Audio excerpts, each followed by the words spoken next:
Hello friends, હું કલા રામોલિયા સુરતથી કુકિંગ સ્ટુડિયો બાય કલામાં તમારું સ્વાગત કરું છું। આજે આપણે બનાવીશું સરસ મજાના મેથીના મૂઠિયા, જે અંદરથી એકદમ સોફ્ટ બનશે। તમે જોઈ શકો છો કે મૂઠિયા કેટલા સરસ દેખાઈ રહ્યા છે। તો ઊંધિયામાં કે કોઈ પણ બીજા મિક્સ શાકમાં તમારે આ ગોટી ઉમેરવી હોય તો તમે ઉમેરી શકો। તો આજે તેની પરફેક્ટ રીત હું તમને બતાવીશ। એ પહેલાં જો હજી સુધી તમે મારી ચેનલને સબસ્ક્રાઈબ ના કરી હોય તો સબસ્ક્રાઈબ કરી લેજો અને બેલ આઇકન પર બટન દબાવી દેજો, જેથી મારા નવા વિડીયોની નોટિફિકેશન તમને મળતી રહે। તો ચાલો જોઈ લઈએ રેસીપી। તો સૌથી પહેલાં મેં અહીંયા એક મોટા કપ જેટલી મેથી લઈ લીધી છે, જે એકદમ ફ્રેશ છે, અને થોડા એવા દાંડી સાથે ધાણા લઈ લીધા છે। હવે આ બંને વસ્તુને આપણે ઝીણા ઝીણા સમારી લેવાના છે।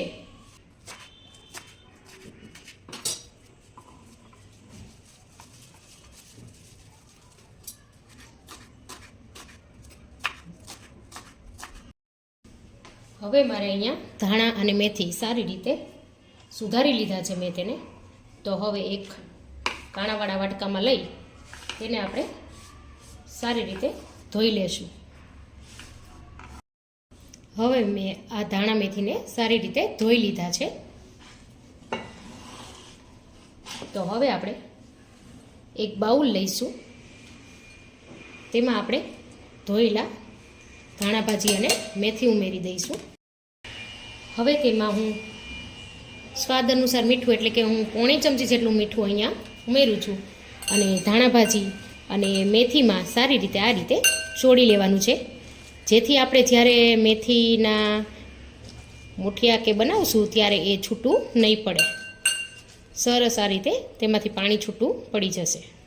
ત્યારબાદ તેમાં મેં અહીંયા ખાંડીને રાખ્યા છે આદું અને મરચાં, તે ઉમેરી દઈશું। ખાંડીને લેવાથી આદુ મરચાંનો ટેસ્ટ ખૂબ જ સરસ આવે છે। હવે આપણે આમાં પહેલાં મસાલા કરી લઈશું। સૌથી પહેલાં આપણે અડધી ચમચી જેટલી હળદર ઉમેરી દઈશું, 1 ચમચી જેટલો ગરમ મસાલો।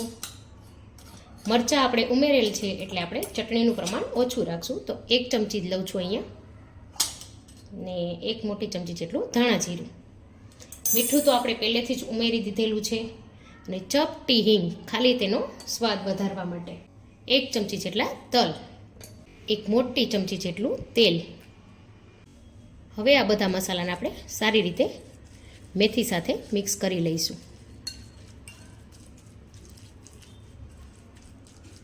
હવે ત્યારબાદ તેમાં આપણે 2 ચમચી જેટલો મેં અહીંયા ભાખરીનો લોટ લીધો છે, કરકરો જે આવે છે તે લીધો છે,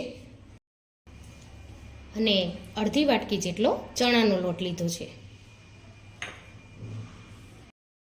હવે તેમાં ખાલી ચપટી સોડા ઉમેરીશું આપણે, જેથી કરી આપણા મૂઠિયા અંદરથી સરસ સોફ્ટ થાય, અને એ સોડા પર જ આપણે 1 ચમચી જેટલો લીંબુનો રસ ઉમેરી દઈશું। ત્યારબાદ હવે આપણે બધું મિક્સ કરી લઈશું। પહેલાં આ રીતે સૂકું મિશ્રણ મિક્સ કરી લઈશું, ત્યારબાદ જરૂર પડશે એટલું પાણી આપણે અંદર ઉમેરીશું।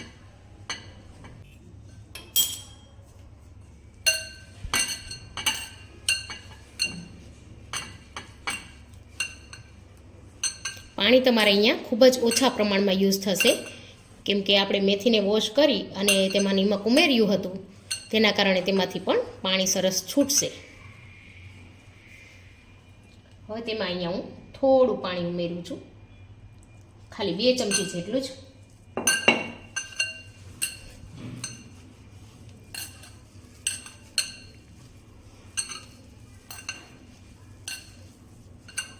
તમે જોઈ શકો છો કે ખાલી 2 ચમચી જેટલું જ પાણી મેં ઉમેર્યું છે, તો પણ આપણો આ રીતે ડો તૈયાર થઈ ગયો છે।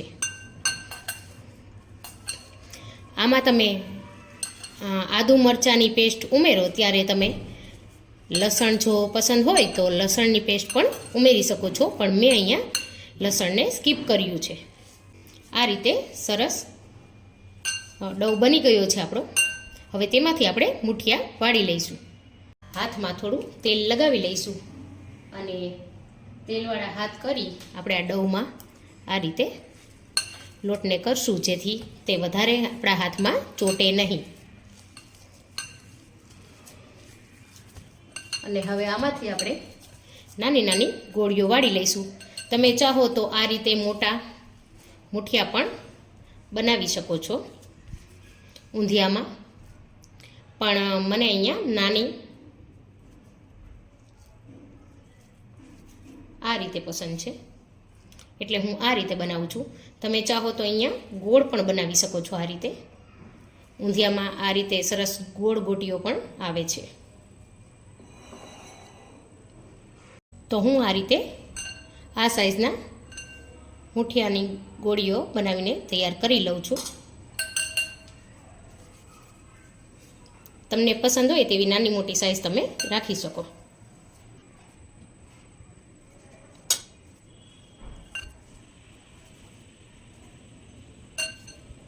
ઘઉંનો લોટ તમે ના ઉમેરો તો પણ ચાલે, પણ ઘઉંનો લોટ ઉમેરવાનું મેઇન રીઝન એ છે કે આ ગોટીઓ સરસ રીતે આપણાથી વળી જાય છે. અને ચણાનો લોટ ખાલી હશે તો તમારા હાથમાં વધારે પડતું ચીપકશે અને બાઇન્ડિંગ આપવા માટે થોડો ઘઉંનો લોટ ઉમેરવો પડે છે.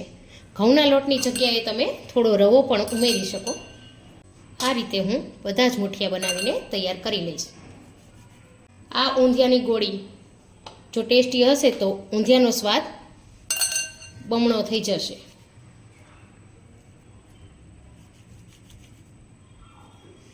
ઊંધિયું પણ ખૂબ જ ટેસ્ટી લાગશે.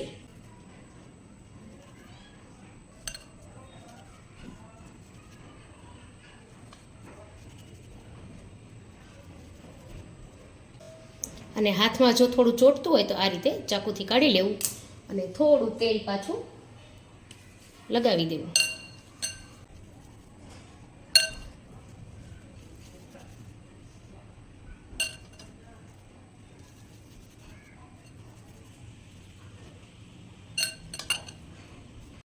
તો આ રીતે મેં બધા જ મુઠિયા આ રીતે બનાવીને તૈયાર કરી લીધા છે. મેં અહીંયા તેલ ગરમ કરવા માટે મૂકી દીધું છે. હવે આપણે થોડું નાખી જોઈ જોઈશું. જો તરત જ ઉપર આવી જાય છે એટલે આપણું તેલ સરસ ગરમ થઈ ગયું છે. એકદમ તેલ વધારે પડતું પણ ગરમ નથી કરવાનું, નહીંતર ગોટી ઉપરથી લાલ થઈ જશે અને અંદરથી કાચી રહેશે. તો આ રીતે આપણે અંદર ઉમેરતા જઈશું.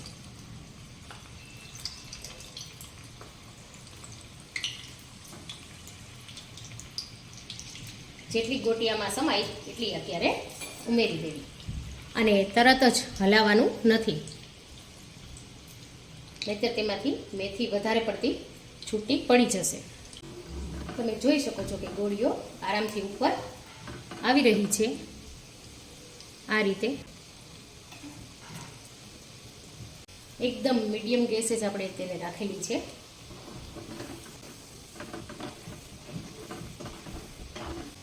થોડી ગોલ્ડન બ્રાઉન થાય હજી, ત્યાર પછી આપણે તેને કાઢી લઈશું.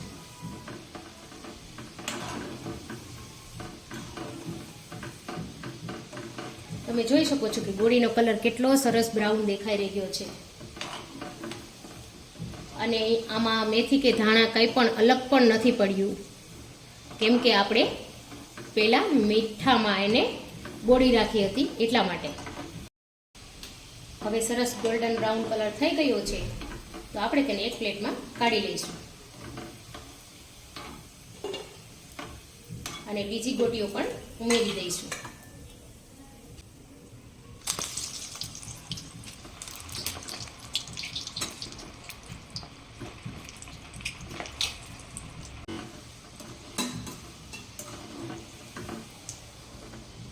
હવે આ ગોળીઓ પણ સરસ કલર આવી ગયો છે તો આપણે તેને કાઢી લઈશું.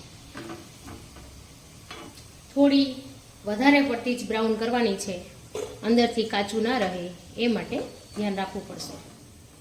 એટલે મેં થોડો કલર બ્રાઉન વધારે કર્યો છે આ રીતે. હવે તેમાં ત્રીજો બેચ પણ છે તે ઉમેરી દઈશું.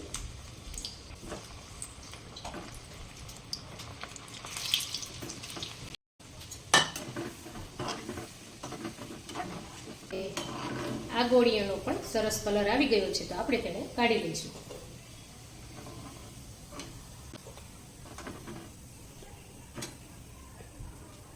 તો આપણી અહીંયા બધી જ ગોળીઓ તળાઈને રેડી થઈ ગઈ છે, તો આપણે તેને એક સર્વિંગ પ્લેટમાં લઈ લેશું.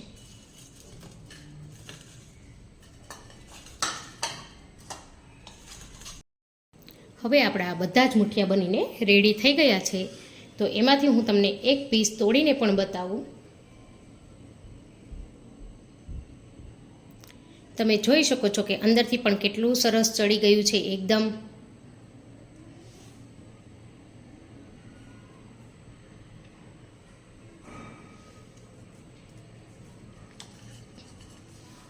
તો તૈયાર છે સરસ મજાના મેથીના મુઠિયા કે ઊંધિયાની ગોટી, તમે કંઈ પણ કહી શકો. ખૂબ જ મજેદાર, અને આને તમે એમનામ નાસ્તામાં પણ સર્વ કરી શકો છો. આવી અવનવી રેસીપી જોવા માટે મારી ચેનલને લાઇક, શેર, સબસ્ક્રાઈબ કરવાનું ના ભૂલતા. તો મળીએ નવી રેસીપી સાથે.